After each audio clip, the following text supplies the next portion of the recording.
बहुत समय पहले की बात है, जब न तो घड़ियां थीं और न ही कैलेंडर।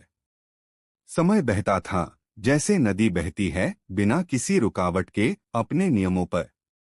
धरती पर जीवन था, मगर जीवन को अपने अस्तित्व का बोध नहीं था। इस अनंत अस्तित्व में दो शक्तियां थीं, एक मनुष्य जो सीमाओं में जन्मा था, और दूसरा देवता जो उन सीमाओं से परे था। यह कथा है एक ऐसे मनुष्य की जो जानना चाहता था मैं कौन हूँ, और एक देवता की जिसने उसे यह उत्तर देने से पहले उसकी परीक्षा लेने का निश्चय किया। अध्याय 1, जन्म और जिज्ञासा। एक गांव था, शांत, हरा भरा, जहां लोग नियमों से बंधे जीवन जीते थे। उसी गांव में जन्मा एक बालक आर्य। उसका जन्म साधारण था, पर उसका मन असाधारण। वह प्रश्न पूछता था जिन्हें गांव का पंडित भी टाल देता था। आकाश इतना बड़ा क्यों है? हम मरते क्यों हैं? अगर देवता हैं तो वो हमसे छुपते क्यों हैं? लोग उसे चुप कराते, पर उसकी माँ मुस्कुराकर कहती, जिस दिन तुम अपना उत्तर ढूंढ लोगे, वही दिन तुम्हारा नया जन्म होगा। अध्याय 2, देवता का संकेत। एक दिन आर्य जंगल में भटक गया। वहां एक वृद्ध मिले, आंखें शांत, वाणी मधुर। वृद्ध ने कहा, उत्तर चाहो तो प्रश्नों से भागो मत, पर यह जान लो कि हर उत्तर का मूल्य होता है। आर्य ने कहा, मैं मूल्य चुकाने को तैयार हूं। वृद्ध मुस्कुराए। उनके चारों ओर प्रकाश फैल गया। वे अब वृद्ध नहीं, बल्कि देवता वरुण थे, जल और ज्ञान के देव। तो सुनो आर्य, देवता बोले, तुम्हें 7 द्वार पार करने होंगे। हर द्वार एक सत्य खोलेगा, और हर सत्य तुम्हें तोड़ेगा। क्या तैयार हो? हाँ, आर्य ने बिना झिझक उत्तर दिया। अध्याय 3, पहला द्वार, अहंकार का। आर्य को पहला द्वार मिला एक रेगिस्तान के बीच। वहां एक मृगतृष्णा थी जो उसे भ्रम में डाल रही थी। वहां एक राजा मिला, स्वर्ण सिंहासन पर बैठा हुआ। मैं सत्य हूँ, राजा ने कहा। मुझे पूजो, मुझे मानो, और तुम सच्चे बन जाओगे। आर्य भ्रमित हुआ।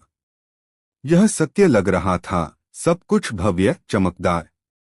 पर तभी उसे याद आया, हर उत्तर का मूल्य होता है, और उसने पूछा, अगर तुम सत्य हो तो तुम स्वयं को सिद्ध क्यों कर रहे हो? राजा क्रोधित हुआ, और उसका रूप बदल गया, एक विशाल अहंकार की आकृति में। आर्य ने सिर झुकाया और कहा, मैं नहीं जानता सत्य क्या है, पर मैं झूठ को पहचानना सीख रहा हूं। अहंकार की आकृति टूट गई और द्वार खुला। अध्याय 4, दूसरा द्वार, भय का। यह द्वार एक अंधेरे जंगल में था। वहां आर्य को अपने जीवन के सबसे गहरे डर दिखाई दिए, अकेलापन, मृत्यु, असफलता। हर डर आवाज बनकर उसे डरा रहा था। तू अकेला मर जाएगा। तेरी यात्रा व्यर्थ है। देवता तुझे धोखा देंगे। आर्य कांप रहा था।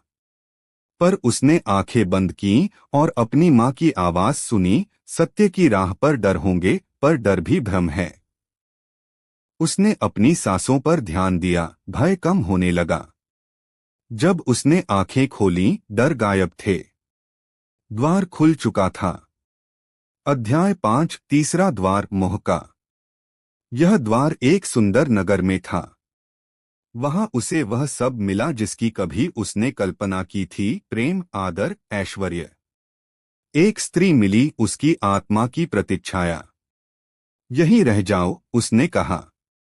तुम्हारी खोज पूरी हो चुकी है। मैं तुम्हारा उत्तर हूं। आर्य मोहित हो गया। पर भीतर एक बेचैनी थी, यह बहुत आसान था। अगर तुम मेरा उत्तर हो, आर्य ने कहा, तो मेरी जिज्ञासा क्यों जीवित है? स्त्री मुस्कुराई और कहा, मैं तुम्हारा दर्पण हूं, उत्तर नहीं, और विलीन हो गई। द्वार खुला। अध्याय 6, चौथा द्वार, ज्ञान का। ज्ञान का अभिमान।